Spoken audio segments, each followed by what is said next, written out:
hoje eu quero conversar um pouco, vamos reler o Evangelho de domingo de Mateus. Mateus capítulo 25, versículo de 1 a 13.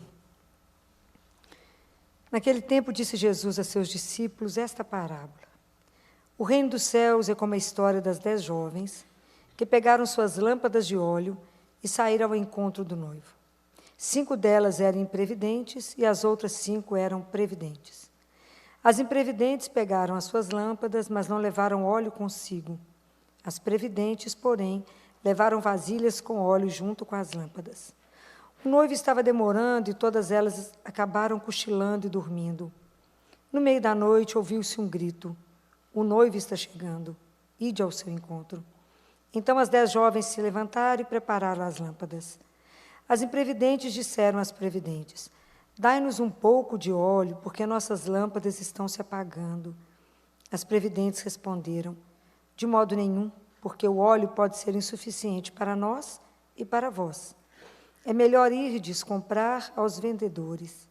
Enquanto elas foram comprar óleo, o noivo chegou, e as que estavam preparadas entraram com ele para a festa de casamento, e a porta se fechou.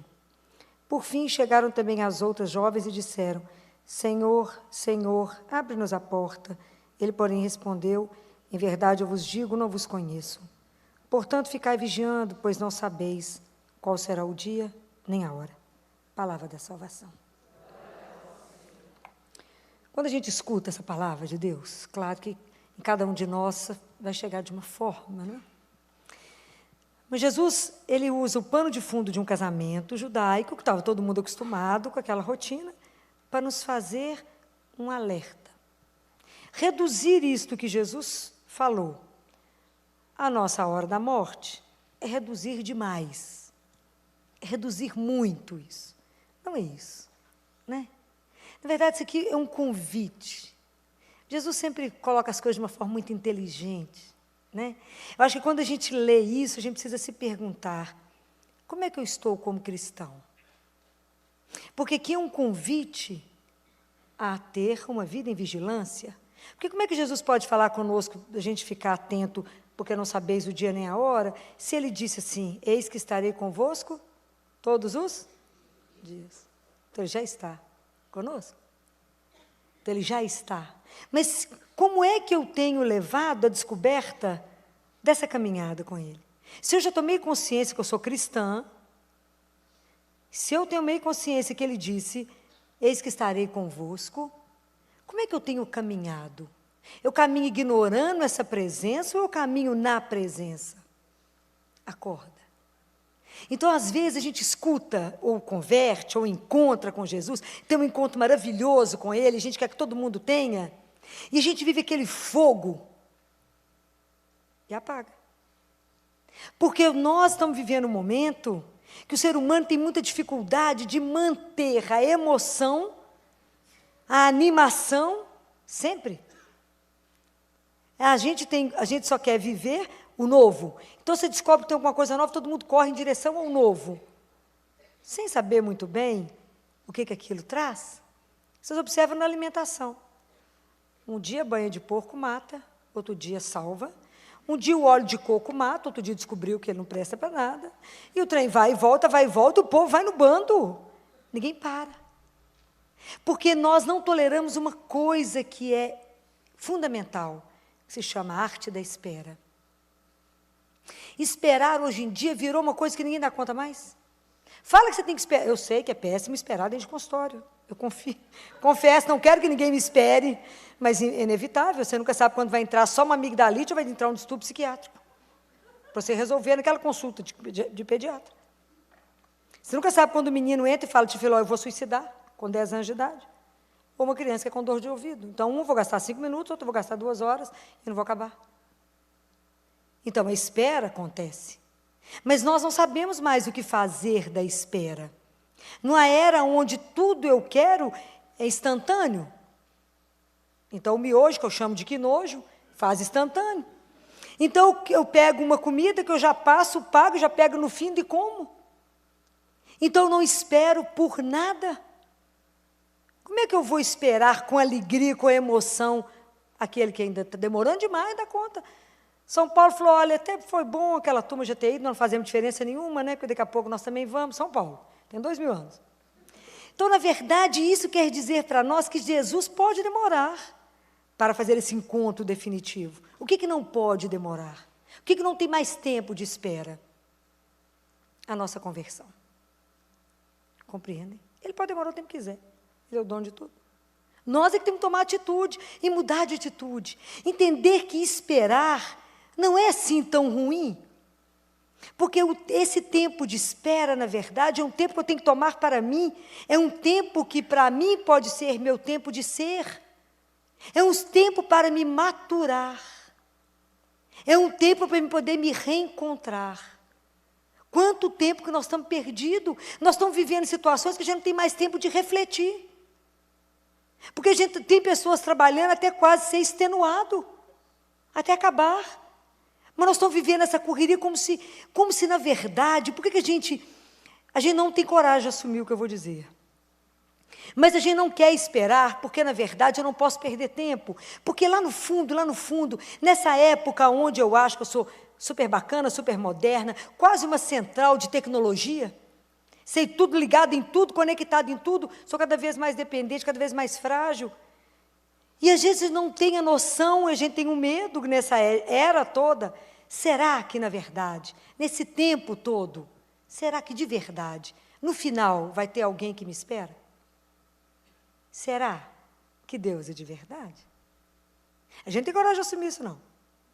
Mas no fundo, nós temos medo de acreditar que essa história é real.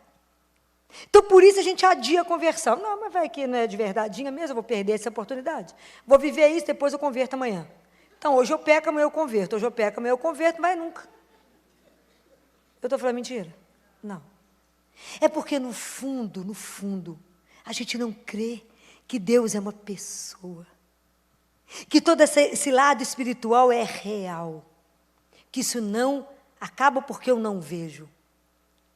Que Deus é de verdade e que existe realmente um lugar para me habitar. Que a minha vida não vai encerrar quando eu fechar os meus olhos. Então, eu não vivo a minha vida na perseverança. Eu vivo com a onda do mar. Tocou para cá, eu venho. Vou ir para cá, eu vou. Mas eu não mantenho a constância. Eu não entendo que viver o meu presente tem uma aliança com o meu futuro. Eu vivo na presença de Deus, na consciência de que eu estou presente, porque eu vou morar com Ele. Então a gente vive como se a vida fosse acontecer lá. Não vai acontecer lá, não vai acontecer aqui agora. Eu tenho que viver hoje aqui dentro do que Ele pediu. Ame a Deus acima de todas as coisas. E se amem, não se matem, se amem. Não amaldiçoe aquele que fala mal de você, abençoe. Perdoa, aceita, acolhe. Vive agora.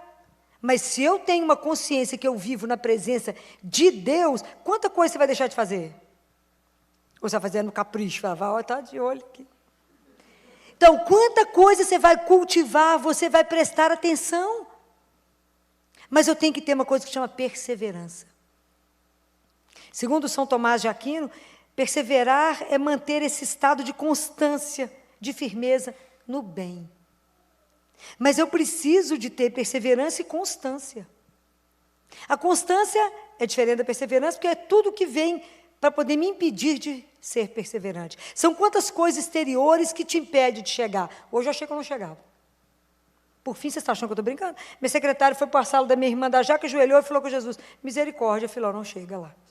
Eu não chegaria se não fosse a misericórdia. Vocês podem ter certeza. Tem noção da missa Ave Maria, que tumultuou o que aconteceu. Nada. Se vocês vissem a agenda marcada, o que aconteceu, vocês falam, mentira. Não, a gente sabe. É tudo que fala, não vai lá, menina. Vou fazer de tudo para que você não chegue lá. Então, são quantas coisas que você tem que driblar para poder chegar. A perseverança é diferente.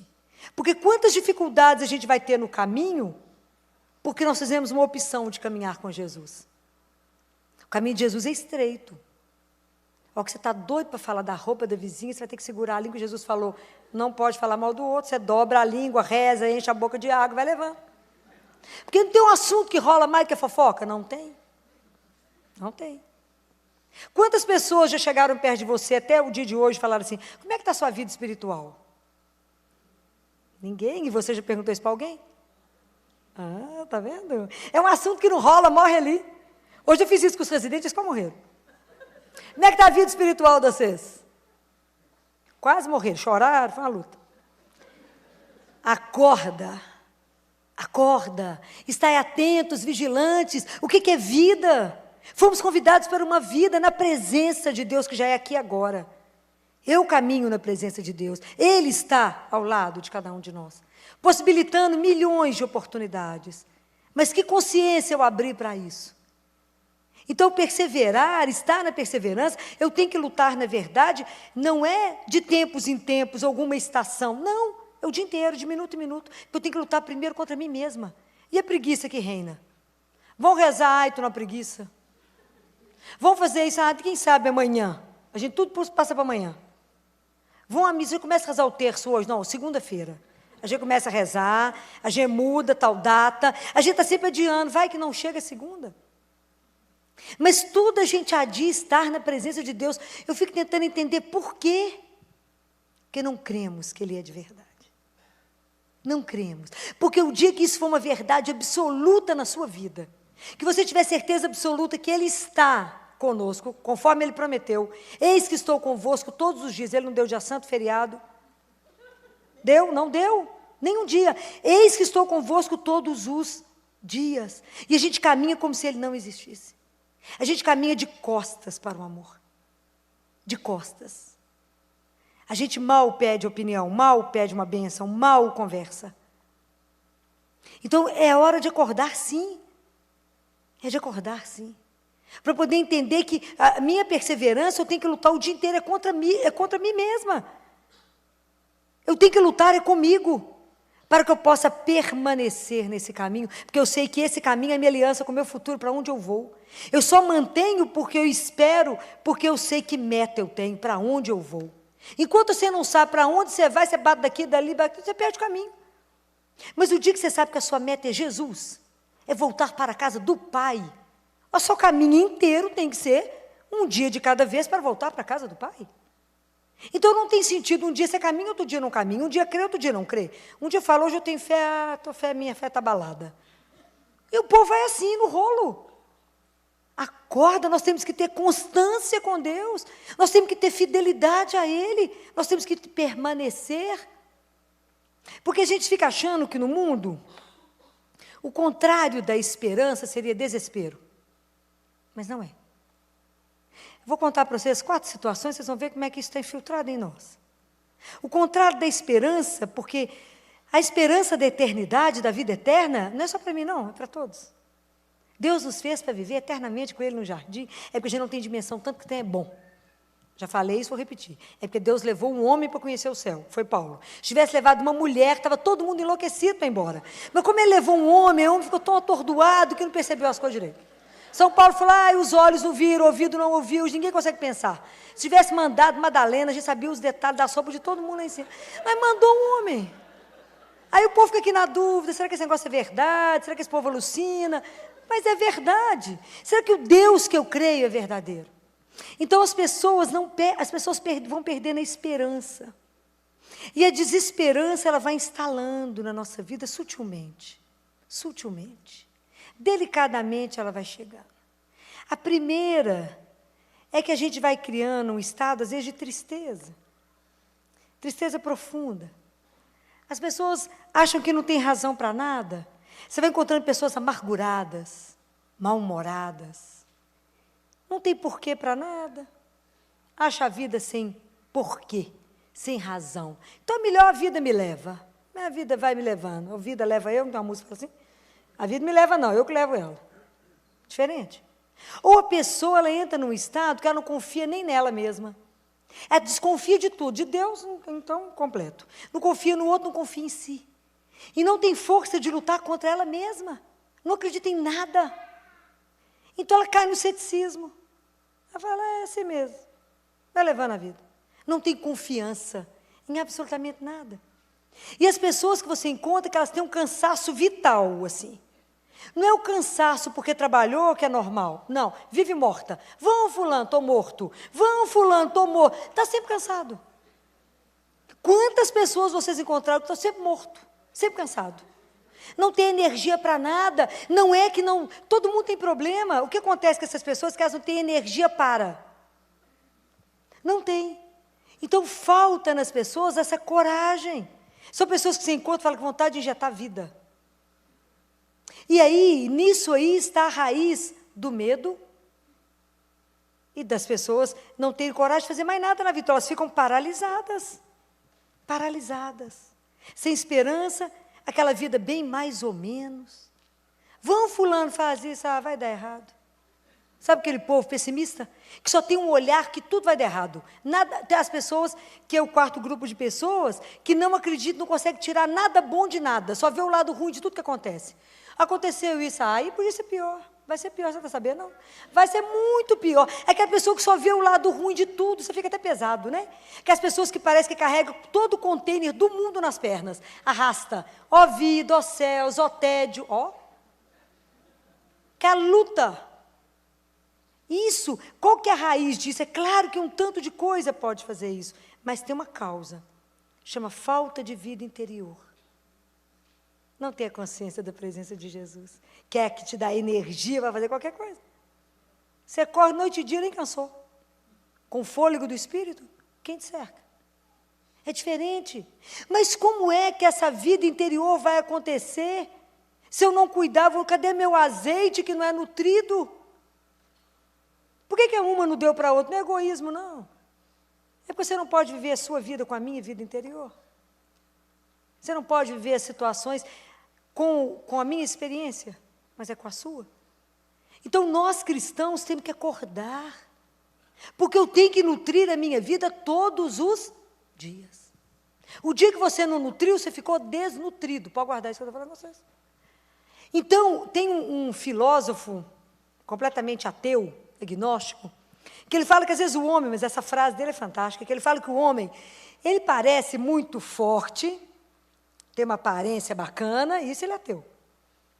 Que ele manifesta sabedoria para um tanto de coisa, mas que se você olhar bem, dentro dele, na vida espiritual, ele adelgaçou a vida espiritual.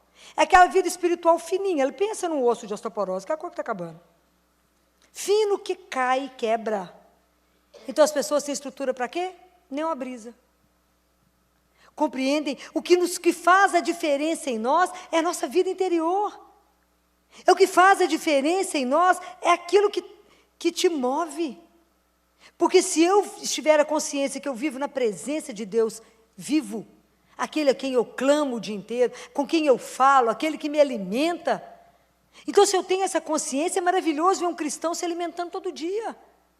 Porque se você não come o dia inteiro, ou o dia que você está jejum, você fica numa fraqueza sem fim. Fala, se eu não comer, eu estou fraco, não raciocínio, não penso, né? O povo fica assim lá no hospital. Eu estou fraquinho. E a alma? Que não lê uma palavra, não alimenta, vou falar de novo, não recebe a Eucaristia, não medita, não nutre da presença, não percebe que Jesus se colocou como nosso amigo, e essa postura de se colocar como amigo foi dele, né? Foi ele que se colocou primeiro e falou, vós sois meus amigos. Né? A gente não tem a dimensão do que significa isso, não. Então, a gente nem liga para esse amigo tão importante que a gente tem, que a gente pode cutucar o dia inteiro, chamar e falar Jesus. Aproveitar enquanto ele está fácil de ser encontrado, né? Enquanto a gente fala e ele escuta, enquanto ele age, se a gente deixar claro que ele é muito gentil, né? Educado. A gente que atrapalha, a gente quer dar palpite, ajudar a Deus, atrapalha ele fazer as coisas.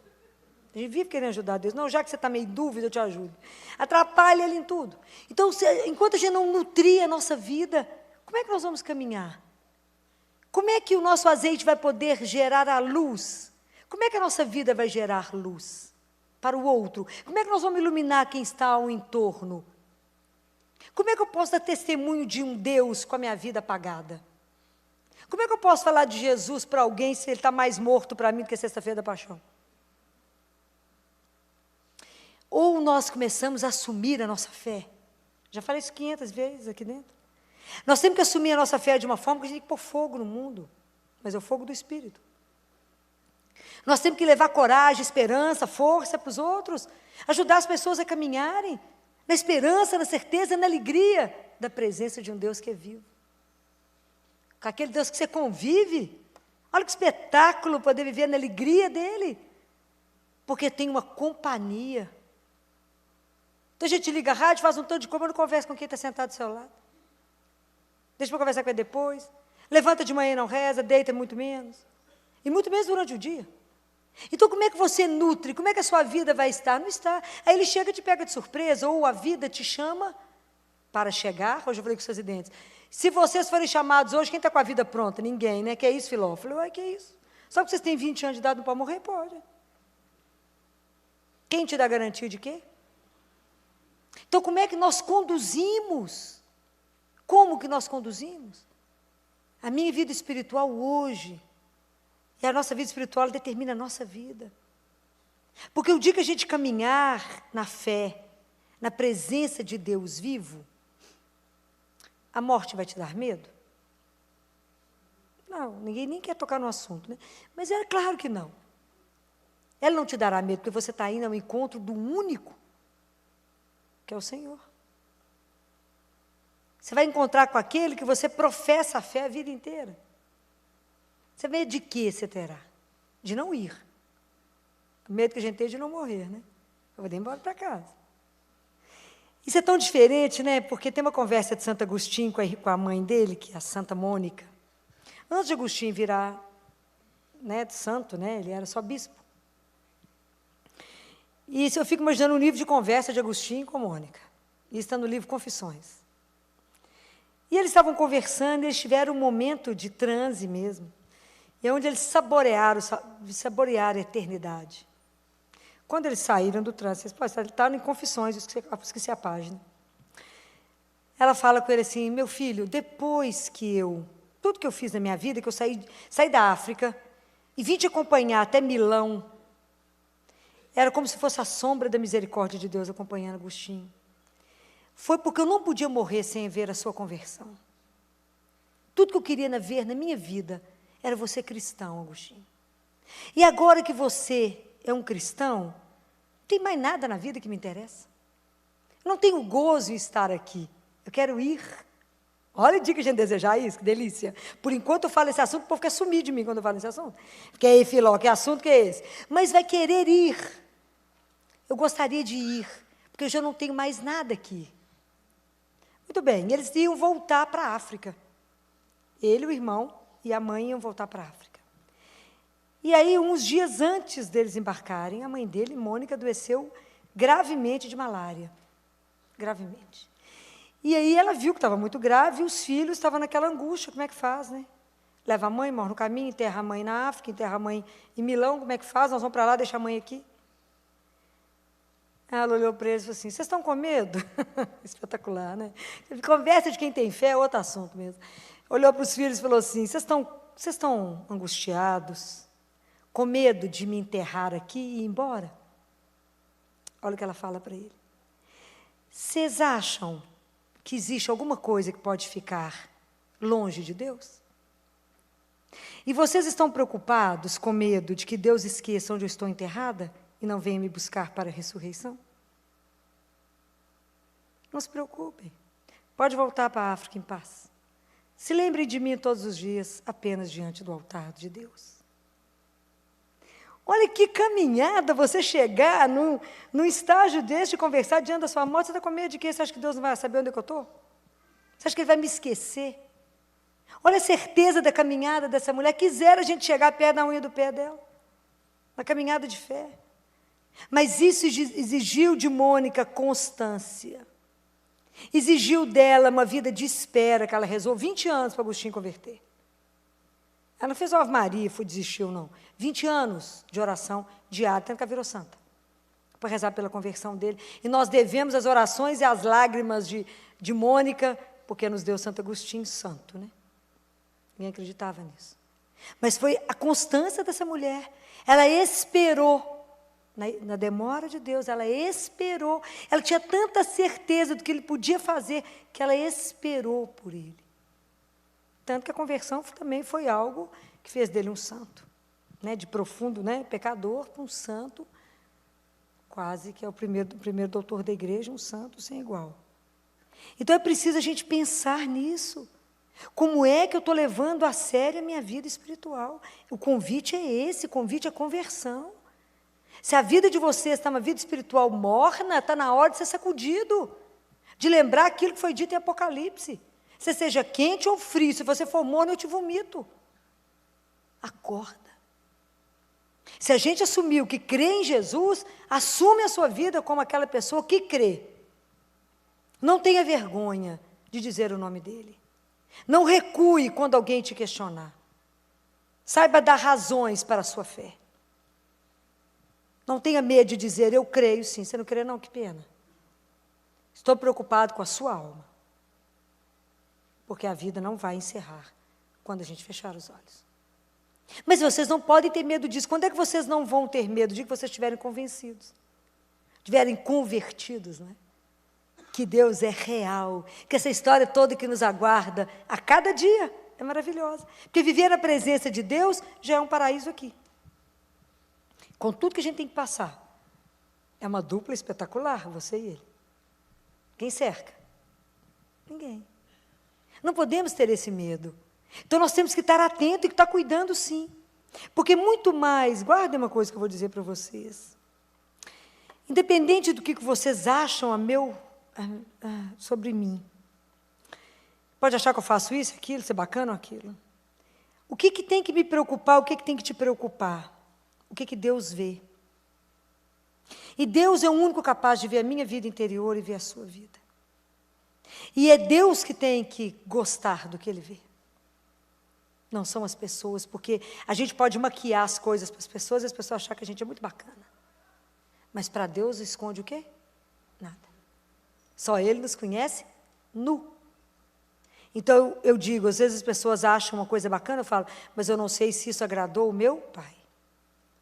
Se essa atitude que eu tomei, Ele não agradou, eu estou lascada. Porque eu tenho que saber se primeiro agrada a Ele. Para depois que isso seja agradável aos homens. Então a gente não tem que preocupar em agradar uns aos outros, mas dizer a verdade. Ajudar o seu irmão a caminhar. Se ele estiver no lugar errado, fala, meu filho, deixa eu falar com você, porque eu te amo, preocupo com você. Acorde enquanto é tempo. Porque nós somos convidados a uma eternidade, não nos criamos. Somos feitos por amor a Deus. Então, essa parábola é um convite. Um convite. Que a gente tenha coragem de não dizer não. Mas que a gente tenha coragem de se olhar e falar como é que eu estou levando a minha vida. Nós estamos quase encerrando o ano. Qual o progresso espiritual que eu fiz este ano? Será que nós estamos rezando e pedindo a Jesus as graças espirituais para o nosso crescimento espiritual? Fala, Senhor, me dê a graça, porque a minha ignorância espiritual me apavora. Eu falo isso com Ele todo dia. A minha ignorância espiritual me apavora. Me faça ver aquilo que eu preciso enxergar para a minha caminhada. Eu preciso caminhar melhor, ver melhor, escutar melhor. Sou cega, surda e coxa. Como é que eu vou andar se eu não tiver a sua graça? Não tiver a sua misericórdia? Então eu preciso pedir. A gente tem que sair do pedido só material, que a gente pede um tanto de coisa, né? Me dá isso, me dá aquilo, emprego, isso aqui. Pode pedir também, ele sabe tudo que a gente precisa. O dia que a gente confiar profundamente em Deus, a gente nem fala isso mais, porque a gente sabe que Ele sabe, Ele manda. A gente ainda não chegou nesse estágio. A gente confia mais ou menos. Fala, vai que Ele esquece, né? E pede tudo de novo. Mas Ele fala, tadinha, ela vai aprender. É assim mesmo. Mas a gente precisa pedir graça espiritual e pedir a Ele a graça de que nada nos impeça de viver o que Ele desejou que a gente vivesse. Fala isso com Ele, fala, Jesus, que nada nessa vida me impeça de viver aquilo que eu vim viver. Eu quero chegar no céu. Eu quero poder viver uma vida que a gente não tem dimensão da alegria que nos está reservada, mas eu quero começar a viver isso aqui agora. Receber a Eucaristia todo dia, poder desfrutar da presença de um Deus vivo. Isso é sem preço, sem preço. Eu falo com ele, meu amigo, é sem preço poder te receber de manhã. É sem preço. A gente ainda não tem essa dimensão, mas é sem preço. Então vamos pedir ao Senhor que abra os nossos olhos, que nessa noite que Ele nos convida de novo, né, a acordar, a estar atento primeiro para a presença dEle, a entender que esse tempo que Ele nos dá, ainda da gente não ter ido, é o nosso tempo de ser, É o nosso tempo de maturar. É o nosso tempo de se preparar para estar com. Mas começando hoje. Eu vivo na presença de Deus? Hoje, não é lá não, aqui, agora. Vamos pedir graça espiritual. Porque nós precisamos desenvolver tantas coisas guardadas em nós, que a gente ainda não despertou, tanta coisa que Deus quer nos mostrar. Quando eu fico vendo a carta de Paulo, carta de Pedro, que fala que a gente só é capaz de tomar o leitinho espiritual, eu fico triste. Fala, vocês ainda estão longe da comida sólida de Deus. Vocês ainda só dão conta do leitinho espiritual. Eu falo, agora você presta atenção, até que eu digo, nós vamos tomar leite, porque a gente ainda não tem força para comer algo de maior consistência por causa da nossa fraqueza espiritual. Precisamos pedir a Deus, tomar consciência disso, né? Então, vamos fechar os nossos olhos, vamos nos colocar diante dEle e pedir a Ele que a gente não quer passar pela vida disperso. Já não quer passar pela vida, Jesus, sem prestar atenção na vida que nos é dada em plenitude. Não queremos passar pela vida ao largo da vida verdadeira, mas a gente quer viver a vida que Ele trouxe para nós. A gente quer aprender esse tempo de espera e aprender a apreender o tempo e entender que esse tempo é um tempo de maturar. Que Ele nos conceda as graças espirituais, que só Ele sabe que cada um aqui precisa hoje, para fortalecer a nossa fé, para nos dar constância, para nos dar a determinação para estar com o Senhor, para nos fazer firme, para nos fazer fiéis a Deus. Só Ele que sabe de todas as coisas, possa derramar sobre cada um de nós aquilo que hoje a gente mais necessita. E a doutora Fila hoje nos fala daquela parábola das 10 jovens imprevidentes e as previdentes, que ficavam aguardando a vinda do Senhor, e na hora esperando o noivo chegar, e o azeite acabou de uma delas, e elas foram comprar, e o noivo voltou, e elas ficaram para fora, as imprevidentes. E a doutora Filó faz esse paralelo com a nossa vida de cristão. Se nós temos sido vigilantes, previdentes, a doutora Filó, ela fala que todas as noites antes de dormir que a gente tem que zerar. Fazer as nossas malas como se fôssemos viajar para a casa do Pai. Porque vai que Ele nos busca de noite. E se nos buscar de noite, nós estamos em dia. A proposta é essa.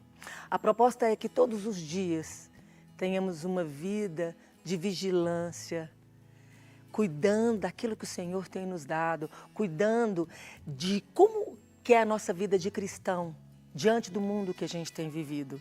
Como você tem sido? Você tem sido um bom cristão? Cristão. Já carrega o nome de Cristo em si, para que possamos ser como Ele foi. Vamos rezar? Senhor, hoje estamos aqui, Senhor, e te agradecemos. Andamos, Senhor, com tantas dificuldades, tão alheio a tudo que tem acontecido na nossa vida, mas queremos ser previdentes, queremos cuidar do seu reino, cuidar daquilo que o Senhor nos confiou com zelo, com cuidado e com amor. Nos ensina, Senhor. Fica conosco. Amém?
Amém.